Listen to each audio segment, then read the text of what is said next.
some ways, I spend entire days trying to explain some of it back to myself. Number one, there are two sides to choose from. One side says, there are two sides to choose from. The other says, what other side? We're all that is. To not try to strike a compromise between these two positions is seen as bias. Number two, one side says, I want it all. The other side says, well, let's split it 50-50. The first side then responds, okay, we'll compromise. Give me 3/4. At this point, now starting at 3 o'clock, the process need not really even repeat but a few times to keep half-life minute inching itself counterclockwise toward the hour. Number 3, once the center has been moved enough to the right, then the true center appears to be the left, and the true left appears to have disappeared. Number 4, a few organs of the body are supposed to keep the rest of it in check, like, oh, don't worry, the mouth is keeping an eye on the hands. To suggest that eyes, mouth, and hands may have common interests is seen as a radical notion. Number 5, parenthetically, if I could have written the poem I'd have preferred to write, it would have been called My Dream of Dying in Manner Number 55,208. Killed by an intruder burglaring my home while running downstairs to fetch the wife some olives, which I had planned to please her by waking her with. That poem, however rich with potential, and though I know it's the poem I aim to write, just isn't coming to me. Number 6, the victimizers, i.e. those with the power to present themselves in their own terms, and also present others in whatever terms they choose to show the others in, choose to present themselves as victims, the conspirators as victims of a conspiracy.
You'd think someone would have thought to take some notes at the dawn of time. Confusion would be totally unnecessary if whoever this first someone was had had a bit of foresight and kept some minutes, so we could all know who, what, when, where, how, and why we are. But the mysteries give us our beautiful confusion, and wonder must be the primary blessing. I mean, time wasn't time until someone thought of it as such. So the dawn of time was the dawn of life in some sense of the word, sensing time passing, right? And therefore, before that, there was no time. My first thought would have been, this is really something I best take a note. Instead, we're left to wonder spider silk harvested from goats, factory farms at all even, really. The phrase has a great ring to it. Factory, farm. But food even isn't food. Why do the Sunnis and Shias hate each other again in what seems like such an intuitive way? And Easter Island, deep lakes on the moon of Saturn, the moon, Israel, white privilege, the pyramids, Rasputin, Nostradamus, the Bible. Why wasn't Christ drawn and quartered instead of hung on a cross? A cross at its most immediate moment of recognition must mean intersection. So what's so threatening about people's reactions to intersection, that the historic dominant powers needed to hang a gory corpse on it to lock whatever door it might potentially open? Intersection is mind and body, time and space. Of course we're out of time, we were never in it to begin with. All I know is that I don't know. We were all so happy to sing as pubescent punks. Liberating to sing. As far as I can tell, culture, and when I say culture, I mean politics, works as something like a prism. Like how supposedly everyone really sees everything upside down first, and then somewhere in your brain some gear flips everything over for you. A thing, a verb, an intention exists or doesn't, in one way or infinite variations, and then it is the function of culture, when I say politics I mean business, to reverse that meaning or lack thereof, so that it can be disseminated. So beer straightens things out for some people and obscures things for others. Unfortunately, a lot of the time people don't know themselves which side of that they fall into. I've seen my man with his beer with Mexican food at the beach at sunset in the breeze, and felt the second-hand opiating effects of this recipe for perfect being. And our breathing falls in time with the waves. And when we sit in quiet, we both know it's the special quiet past trouble, when that wonderful self-preservation instinct for exhaustion kicks in, and the mirror maze, as we call it, has compounded trouble on trouble, until it's all a soft density, in which where is there to look, and what else left to do but be quiet. But culture always prefers answers, no questions. Questions are lazy and thoughtless, but any old answer is great. All these answers from every direction, each articulated with boundless confidence. Everyone always right or wrong about something or other, but all these answers don't leave much space for conversation, do they? I can say wholeheartedly and with all the confidence I can muster, fuck it. And thank good I can, because I only can because I am engaged in the all of it. If I wasn't, it'd be too easy to not say fuck it. It's like my man may care what you think, and it's a very real concern of his, but also he can't care what you think, because if he cares too much, he wouldn't be able to do anything. He does things for other people for himself, and he's bothered by it only when he's bothered by it. But there are no decisions to make. That's our plan in common. Plan B. How many times have we crisscrossed and zigzagged this openly hostile beast with beautiful details, the homeland, together? With how many friends jumping on and off now and then? At what point did all the trips inevitably blur into the one continuous sprawl? Who this night? Unexpected loved ones, turning up where they may, or an indifferent dozen. Hostility or hospitality, and the fear more real than anything else, the fear of being swept along a passenger to your own momentum, but toward what ends, and it's what time and I'm where. When I try to express myself honestly about what I think my man is doing here, it's construed as being obtuse or difficult or pretentious. But I know my man's only regrets or resentments are all aimed inward, when he allows himself to get bothered by the thought-policed fictions. The only regrets or resentments are regretting or resenting anything. Two negatives make a positive, but can two positives ever make a yeah? Funny is sad, and sad is funny. Words are boxes, and words are box cutters. Because of quiet, or more specifically, because quiet might be perfect, and we can't quite be perfect now, can we?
I acknowledge begrudgingly the exact placement of the phenomenon of which I speak may confound some people.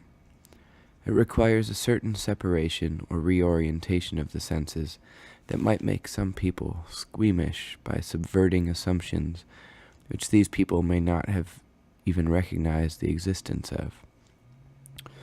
But I must betray, I not only derive this sniff of satisfaction as a byproduct of my mission, but therein lies its distinct urgency. I aim not to change minds, but to change each mind's sense of locating itself within a temporary and spatial cosmos, by pointing out a simple fact. Selective focus has always been, and remains to be, the beauty of the world. Any true sense of scale, ratio, or self-awareness in proportion to the rumored limitless, simultaneous fields of earth-boundedness would paralyze anyone. Anything resembling an honest audit with one's self, even slightly erred toward the inevitable perspective of the middle of such accounts, distorts the true collectively agreed-upon world to specifically fit the focus of that individual. The filing systems of the mind require sloppy sorting. Some may imagine their skull's cabbage stew baggage as ordered, and thus it may appear to itself as so. But such an ambition is the depth of confusion.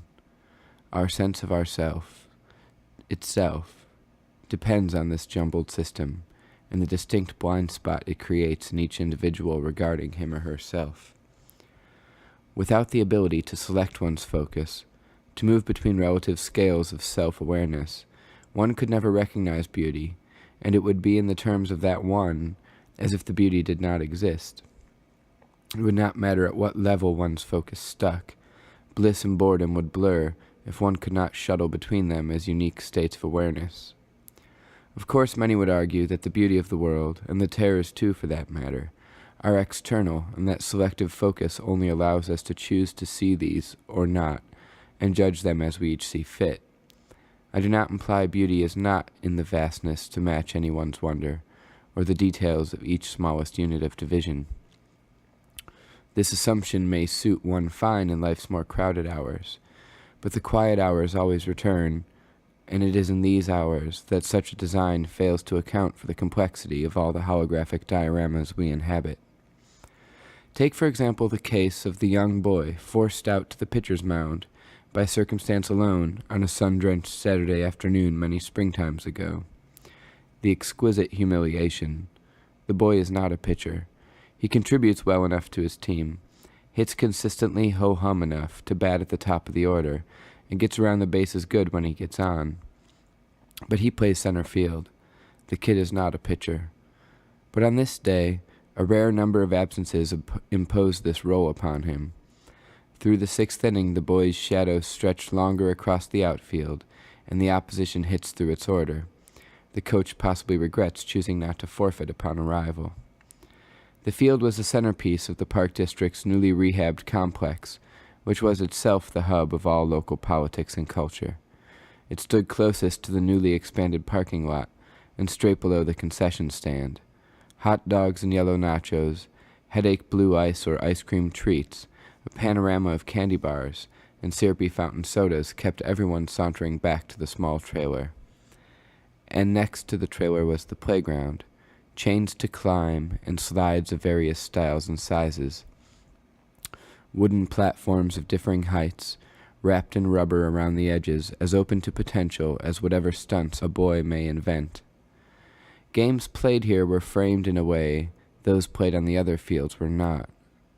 One of the other fields was down a curved path, not even immediately visible from afar from the concession stand or playground. The other field was across the street, in the other direction from the social flow of traffic. It was this field alone that demanded attention of all present for any game. The other fields took a special effort to get to. This was the stomach chakra of the community. Each team played maybe 3 games a year on this centerpiece field. These were the games with an audience that extended beyond parents. On a Saturday, families would hang out all afternoon, the older boys heroic in their dirt-stained jerseys, the younger ones chasing each other in clicking cleats. If their game was in the morning, they'd stay for hours beyond, each family casually scattering and reassembling along to the quiet ebb and flow of the game in the background. If their game was later afternoon or even under the lights, they'd come out hours early to sit and watch and chatter, soak in the whole scene, staring down that day's opponents as they arrive. 6 different schools all came under the umbrella of this park district. Each school had its own hierarchies, but the park district hierarchy transcended them all. The boy, who may be in comfortably enough with the upper crust of his own school, in a sort of contract of silent tolerance, would never know these boys' friends from the other schools. His presence around his own school's representatives to this pubescent Illuminati would not be permitted when they entered the company of these other schools' representatives. It was here at the park only that he would ever see these boys from the other schools. They all seemed so mysterious and important, so put together. The coolest ones always with the least to say, occasionally deigned to confer with the representative in hushed tones. Was it here they decided to each perm the back of their hair? How exactly to peg what cut of jeans? Could such espionage take place like that right out in the open? This year-round all-star team blossomed each spring. Inclusion was predicated on neither of the seemingly obvious attributes of athleticism or attractiveness, and certainly not smarts. Only assuming a place granted one a place. Confidence of inclusion granted one inclusion, because this confidence was, of course, the hardest possible requirement to counterfeit. It was here the boy came to distrust the secret handshakes of the world, understanding them all to be a matter of breeding. For even the parents seemed like celebrities. They were to be watched, impossible really to not watch. But they were not to be interacted with. The Nancy Reagan and Nancy Sinatra mothers put together just so, whether strutting or under blankets in the bleachers. They would all lean in close, proud to out-humble each other. What a terrible shame it is they are still living in that car. And what a shame it is the park district lets them keep that car parked here. But how nice of the park district to let the boys play even though they smell so. Their husbands, the coaches, were variations of impeccable manliness. The manliness of having a family you could provide for, and the manliness of allowing that family to recede into the background. The affairs were obvious to the children, who had no such disadvantage of self-delusion as the betrayed sucker spouses must have had. Flirting registered on an intuitive level to the boys. There was no need to intellectualize this mother biting her bottom lip as she smiled every time the coach spoke to her. There was no mistaking she was the mother the coach would seek out to speak to. He performative in his smallest mannerisms, even standing still. His hand put on his hip, or a shift of his weight, each with an exaggerated sense of gravity, and she with a flip of her hair, and her eyelids half lowered, initiated whatever boys stood near pretending not to watch, in on the secret language of potential friction. The park even had a far parameter of woods to supply lab hours for the boys to test their physical hypotheses. A creek to finger bang near cut through the trees. Its shallow rush stifled any moans, if any such clumsy act, that it could ever be called seduction, as much as grab, might induce that most pleasurable ache of manual union as its fallout. To the creek and back became a parade route. Somehow the mothers never knew, or they didn't care. But the boys would sit on the benches or the swings or the logs that outlined the borders of the wood chips and rubberscape, and get more quiet than they may have ever known themselves prior to be capable of. Slurping hard on a sour apple Jolly Rancher, the spit in one's mouth increasing quickly as his thirst doubles over on itself, hands sticky from wiping sticky chins. A couple from behind in the distance, off along the side of the parking lot, eventually has to cut across behind the left field fence toward center field to get to the woods. Every Friday and Saturday night, as the lights came on at dusk, that week's couplings established or confirmed through the afternoon would make this trek. It was as if up on a screen how they would have to re-emerge from the woods minutes later, again at center field, this time facing the stands. Across to left field and along the side of the parking lot, they would return to the group with their new world views of satiated hormones or hurt feelings. One 4th of July, the boy, now out there on the mound, saw the girl he imagined at that time he'd probably end up marrying. The fireworks had ended, and the field's lights reflected off the sulfur clouds near the ground. The fog drowned and slowly swallowed families as mothers reached for the hands of their toddlers, and the more quick-thinking of the kids the boy's own age took the opportunity to slip off toward each other. The boy thought he saw the girl for a second between drifts of smoke, then assumed she had only been an apparition, before quickly conceding it would not be strange at all for her to be there, and yes, that must be her. The boy's mother coughed exaggeratedly, panicking at her spontaneous blindness, suggesting the family ought to just wait it out and let the crowds pass and smoke dissipate. The boy's dad, laughing at what the mother perceived as danger, hearkened forward and with a quick step banged his shin into a metal bench. Shooting straight through him and up out the top of his head, through the cursed holiday night sky, above Chicagoland, exploding in ejaculatory patriotism, looking down on the Midwest and now all of America in a sulfur fog dense enough to cover all the colors of all the flags and all the fires, and now as the Great Wall was seen from space, and the oceans each have a unique shape, his pain became the cosmos.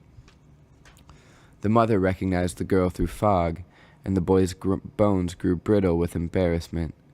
At first, it must have been embarrassing for her to recognize the girl at all, but then to call out, "Girl's name, girl's name. Hey, boy's name, look, isn't that girl's name over there?" Especially with sullen, stupid little sister in tow. The boy grabbed his mother by the arm and tried to cut back against the flow of the crowd, deeper into what intention he could read into the smoke. And he grabbed his dad, too. But instead, hellos were exchanged. The boy pretended to not know her, or at least not to notice her, or be impressed by her presence. She was with a friend, not her parents, and they giggled together as boy squirmed. His embarrassment inflated by the fog and the lights, the crowd's constant pass shuffling him a step back then forth. She was lost quickly to the fog, and the father hustled everyone toward the car. "That's your girlfriend?" "No. They went roller skating together, Mom." "So?" And Dad ends the conversation, "She looks like your mother." All this, the whole world the boy knew to exist, was there on the mound with him that afternoon, and his arm got tired, and his pitches got sloppy. Having walked the bases full, he hit a batter on the back and walked in a run. His teammates quit jeering him from the field and instead appealed to the coach to take him out. The coach was a good man. He had coached the boy another year, too, and though they didn't really hit it off in any sort of active way, they were both pleased at the beginning of the season to end up together again. The coach was silly compared to the other coaches, all the others with their strong jaws and winning edges. Even his name was silly, Mr. Pepper. He even worked selling pickles. He was more round than any other coach in the league, and made his shape more apparent by insisting on always dressing in uniform to match the boys. His uniform always stretched in one spot and untucked in another. His left side of his head, over his ear, he grew out his hair long enough to comb over the top of his shining crown to reach the other ear. Harold had a fine attitude for a coach, stressing the boys enjoy themselves more than winning. And through the inning he looked scared. He paced his dugout, but he never seemed scared of losing.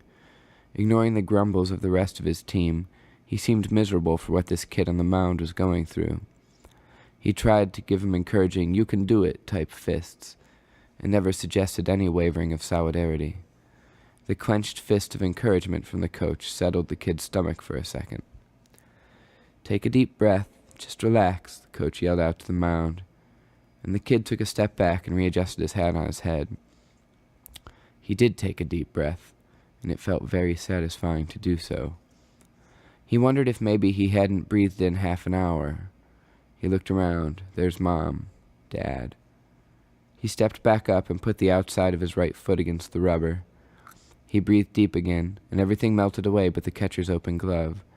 He hit the batter on the elbow, bringing in another run, and the opposition parents stopped laughing and began to yell at him and boo. He struck out the team's star to get the inning's first out. This kid Jeffrey was an all-star every year, and really the kid felt so ashamed to even have to pitch to him. He hated to be so bold and break the code of interacting at all with him. He paused between each pitch, trying to project an apology with body language, but the batter refused to recognize his effort. He had long golden hair and ran gracefully with the long strides of a deer. He always seemed more of a dramatist than an athlete to the boy. So he was actually not surprised by the spectacle Jeffrey made of striking out. Before the first pitch was thrown, he appealed to the ump. "Get him out of here. He's dangerous." The ump looked over to Harold Pepper, who clapped his hands and offered encouragement. "Let's go, boys. Turn this around here." Jeffrey jumped out of the batter's box as soon as each pitch left the kid's fingertips, diving dramatically to the dirt. When he went to sit down after his third wild swing, the parents on his side cheered and applauded. "That a boy, Jeffrey. You don't need that." The coach of the other team called time out and approached Coach Pepper. Everyone knew the appeal, and he used exaggerated body language to display what a gentleman he was being about it. Pepper stared at his feet as he listened. There was a pause, a moment no one could know what might potentially happen in, and then finally, still concentrating on his toes, without raising his head, pursing his lips to try to imply stoic expressionless, Pepper shook his head no. The other coach at this point lost his cool, waving his arms and raising his voice. "You're making this your fault now, Harold. You understand that?" Harold Pepper did not look up. He rocked back and forth a bit on the balls of his feet, shrugged and inhaled deeply. He held his breath a second, looked up at the other coach with a cocked head and squinted eye. He exaggerated his shrug to reiterate his position, and the other coach turned and threw his hands in the air to the stands before walking back to the dugout. The other team's parents booed. Pepper started clapping again and shouted encouragement, making eye contact with the pitcher. The pitcher threw his hands up in disgust too, and Pepper called his name. "Hey!" Snapping back to attention, the boy looked to Pepper. "You can do this. Come on, get us out of this." As the boy set his foot back against the rubber, he realized both sides of the bleachers were booing. The first tear popped out far from his face. It surprised him so that he wasn't sure what had happened. He stood up tall and stretched his back without bending his legs. He breathed deeply and slowly again, but the catcher's glove began to blur in heat. He stepped off the rubber and breathed deep with his head down. He put the ball in his mitt and wiped his eyes with the back of his hand and got back to his task quickly, as if he may have gotten away with this moment of stealth if he just acted casually and moved more efficiently. He considered perhaps this whole afternoon never would have happened, as it had, if he had only known to economize his movements. He need only move with more efficiency. It's all very simple, really. There is the catcher's glove. All he need do is deliver this orb now in his hand to that location. His shoulder burned, but it was okay. The hiss of the crowd drifted away. The catcher's mitt. He gagged, then crumbled. He stayed on his feet, but felt his internal organs folding over on themselves. He threw his head back, the low clouded dust sky blurring into a hot white noise, and he let out a long, slow moan without shame or apprehension. This valve's releasing silenced the stands. Everyone hushed, watching his slightest movements, his Adam's apple in his belly, trying to resolve the sight of that small boy and the sound now hanging over the field. He knew the sound to be coming from him, but he could not distinguish himself as any more accountable for it than any one cloud he could watch. He knew the sound to be coming from him, but he could not distinguish himself as any more accountable for it than any one cloud he watched now. Each blended into the next like cotton stretched over fading Easter eggs. He thought consciously of his tears as connected to the clouds somehow, and he himself as simply a barrier, one of a numberless, unnameable lot of potentialities lying between an endless circle of clouds and tears. Yes, he thought, of course this is the sound the sky would make. To those in the stands, it seemed more the resulting harmonic of steel icebergs forcing past each other, the growl of the surface removed, leaving only the low howl of big friction. It hung above them all for longer than any one exhale could be sustained, almost appearing as an ascending parachute. It faded in a manner that suggested not that it had been present and now ceased to be, so much as it seemed to have flown over and now receded into the distance. The boy seemed relieved to have let it go, but still stood stunned upon returning to his present scenario. His shame intensified. He looked up at the stands, each particular acquaintance now implicated as potentially willing to be just one more in a mob. Exhausted, he held his head up, and now settled into a mellow weeping. Pepper broke the silence. First he took a couple steps. After a couple steps, he began to wave his hands in large, loose patterns that seemed to imply no discernible direction or meaning. He was out on the field now, halfway to the mound. "Time, time," he called, while keeping his head down. The infield cheered, and Pepper yelled at only his own son playing second base. "You hush!" The scolded boy rolled his eyes and kicked at the dirt. Both sides of the stands cheered. "Shucks, I thought they were just going to give us the game," the boy standing on first base called out to no one in particular. The boy in second got in on it. "That's all right. It was getting boring just walking around the bases." "Put him out of his misery," called out a parent from the other team. He had found a small sonic opening to wedge his jeer into, so it could be heard discernibly, and Pepper stopped, turned and looked up into the bleachers to try to make out who said it. The parents responded to his look of disappointment with a renewed roaring laughter. Both sides applauded. Before Pepper could return to his mission, a new stomachache rose up in his gut under the dull ache already present. The boy's father had stood up in the stands. This could get ugly, Pepper thought, but no big deal. Pepper put his hands on his hips, and his gaze refocused that of the stands. For the first time in an hour, people turned from the pitcher's mound and now watched the boy's father as he stepped over the bleachers in front of him, making his way to the dugout. As he stepped straight over the head of one woman, his knee knocked into the side of the head of the woman next to her. He had befriended the husbands of both women casually 5 years ago, when their boys all first started school together, and he had always been polite enough to each of them.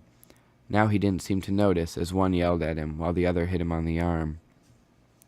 He kept his balance by grabbing the head of one man from behind and plowed through, pulling the man's hair and twisting his neck as he climbed over him. Everyone shouted at him to sit down, and he grumbled back at them all, responding to the one collective voice, "Fuck you." He needed an extra clumsy little hop for his last step, and fell against the back fence of the dugout to catch himself. Pepper called his name and took a step back towards him. He paused and looked, then moved towards the dugout entrance. Another father, the last possible one to do so, stood up to block the dugout. That man must have felt like he'd gotten the emergency exit seat on a plane, and could not believe that he would find himself in a situation called on to live up to the responsibility.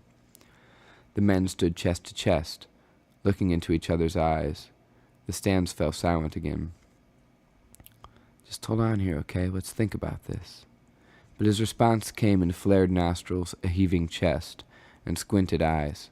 He sat down and got out of the way, and the audience booed him. He then spun around, waving his arms to do his own little demonstration of shouting down a mob. Kicking his way past bats and batting helmets through the dugout, the father never turned to respond to the jeers and appeals. The boy, for a quick second, felt relieved of the burden of being the focus of so many disappointed eyes, before he realized he was now heading into the heretofore unforeseen worst of the situation. He saw his mom excusing herself quickly parallel toward the end of her row in the bleachers. Pepper jogged half a dozen steps back quickly to the dugout and blocked the entrance to the field. The men paused in the entrance, neither knowing how they'd found themselves here, staring each other down. They had known each other some years. They each looked down on the other, but maintained polite, if curt, interactions. This pause itself was all Pepper could hope for. His strategy would have to be, sustain this pause. But the pause, the confusion of self-awareness and self-consciousness it imposed on the father, redoubled his intensity. He wanted to jump into what he was doing, especially because he didn't know what he was doing. especially because his behavior was disgusting the other parents.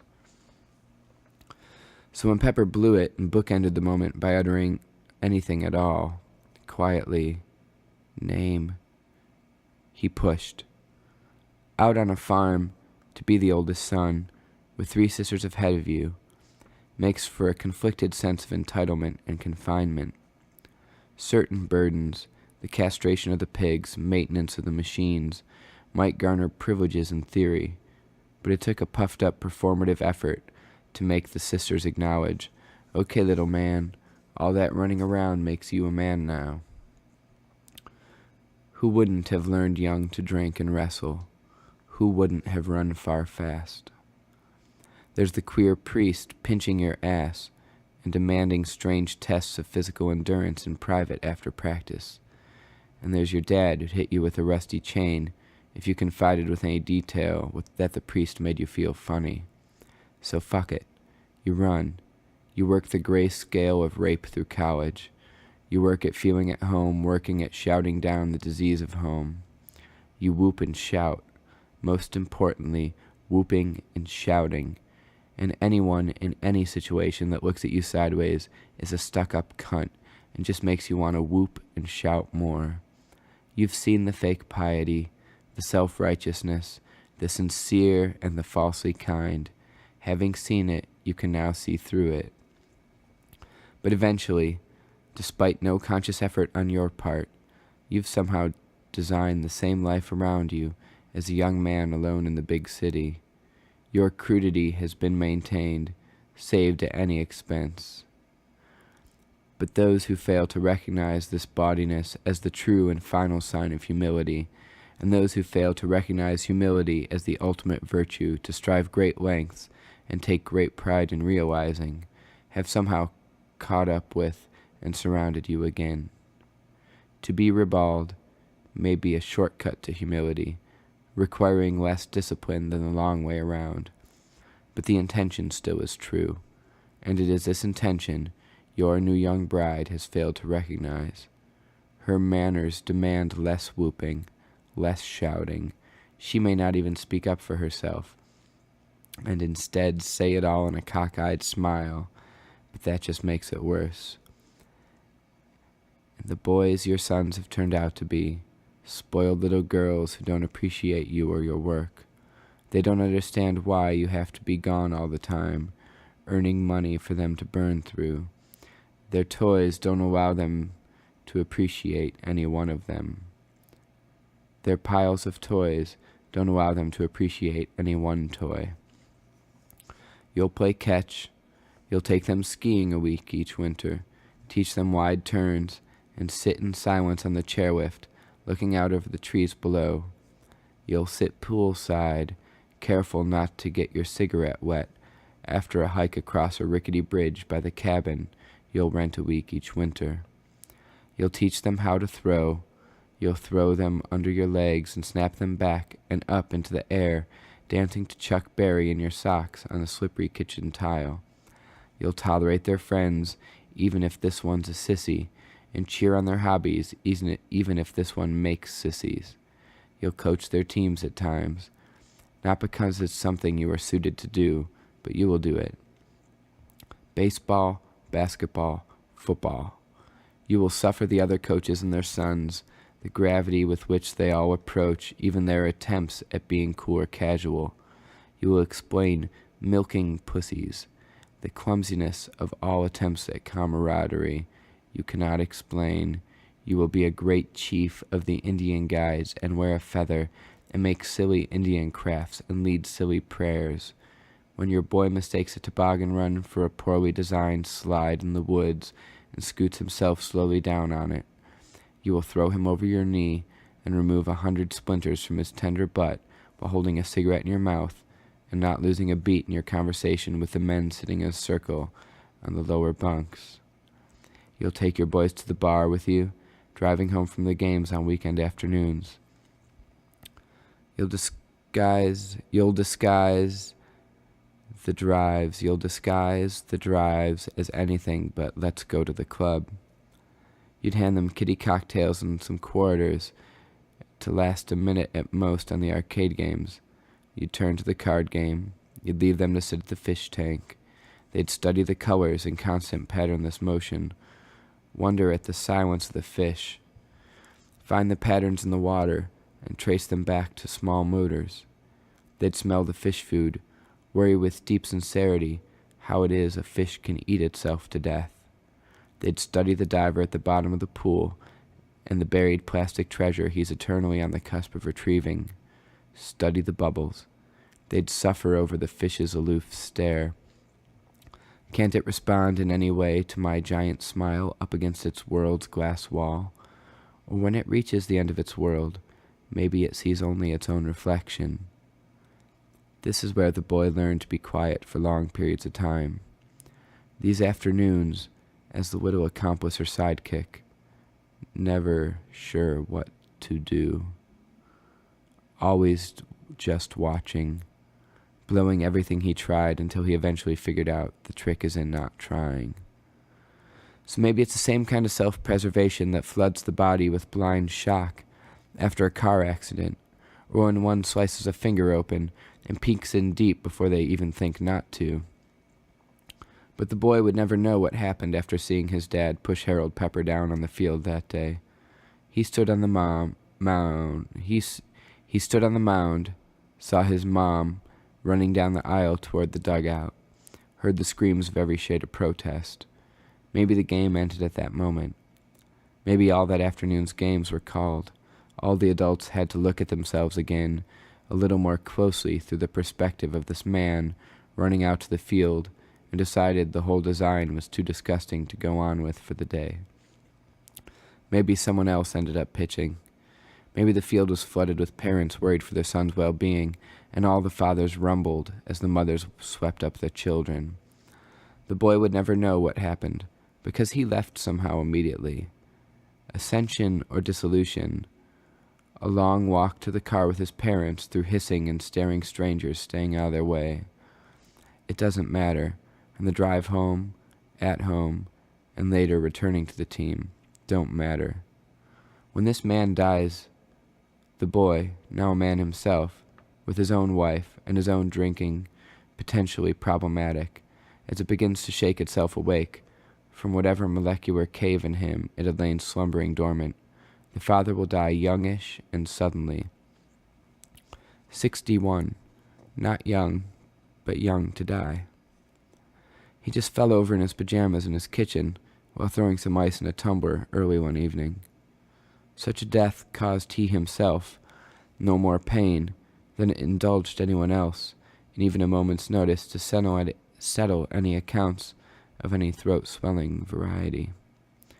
No ambiguous motives would ever get their explanations. No memories of any emotional shading would be granted any validation by so little as an acknowledgement. I was in this place where you were too, and yes, such and such a thing did happen, and it's in this manner that I recall it. Only the transference of what the son must assume would be humiliation on the father's part, if the dust and gas he might now occupy in the vicinity of his ashes, left low on the mother's staircase for almost a year now, could articulate. Is it an invisible cloud, or a web, or a net, or a cluster of energy, if I may flatten any verb's potential into a noun, that makes the father's form now? Across time backwards as perceived from the boy that's now a man's perspective of assumed forward momentum, understanding bubbles up. Such a process of energy transferal, at least Eucharistic, more so implies the whisper of the secrets of intersection hidden behind a gory corpse each Easter remembrance. It is, after all, not a history of Christ being drawn and quartered, that history naturally selected. For a developed sense of selective focus will not only set its single perspective scale towards wonder and kick its feet up on the desk self-satisfied. This more subtle acquirement must necessarily recognize its own active role in flipping the switches between unique perspectives from which to view any given situation. It may seem the democratization of perspectives implied by the internet would help scatter each one's sense of self, but I fear this is not the case. To have so many channels to flip between now, and to have an accessible collective consciousness via the shared brain of the internet, may in fact actually confirm one's sense of individuality. The dominant self-cannibalizing power depends on this structure's survival. For to be offered limitlessness, and for separation from that limitlessness to be implied over and over subtly, but continuously through the very designs of consumer culture, only reinforces individualism instead of connection to that limitlessness. The necessary estrangement of having things constantly tried to be sold to you being, I am lacking and I didn't even know it. Consuming becomes the means of participation, but never feels complete. The mode reiterates the world as separate from us, to be watched, but impossible to interact in, as we are made to believe ourselves, each just a spectator. The diversity of perspectives we are offered, flattened into a single otherness in relation to how we identify the point from which we are watching from, self. The father, striking out at the world to defend his son, for example, while the son knew himself to be in the wrong, can now be seen by the son from the father's perspective. And this is the gift death gives the living.